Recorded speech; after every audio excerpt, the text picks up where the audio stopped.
तरंग टीभीर लोकप्रिय सीरियल मो सिंदूरर अधिकार 2 फेब्रुआरी 2026 सोमवार रे एक बड़ धरणर ट्विस्ट देखा मिली।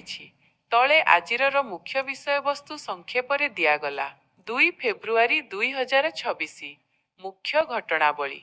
नताशांक योजना विफल। आजिर देखा मिली जे नताशा आदि और परिवार विरुद्ध रे करिथिबा परवर्ती षडयंत्र बा नेक्स्ट प्लान संपूर्ण भावे फेल हो जाइछि। से जेउ जाल बिछाई थिले सेथिरे से निजे फसिबा भली परिस्थिति सृष्टि होइछि। आदि और नताशांक मध्यरे तिक्तता, नताशांकर असल चेहरा एवं से करुथिबा कार्यकलाप विषय रे आदिंक मनरे संदेह बढ़िबारे लागिछि।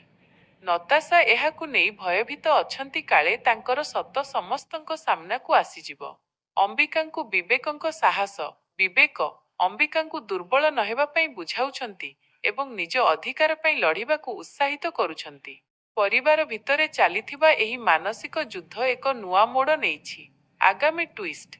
आजिर धमाकादार परे एहा स्पष्ट होइछि जे खूब शीघ्र नताशांकर कौनसी एक बड़ सत परिवार आगरे प्रघट होइपारे।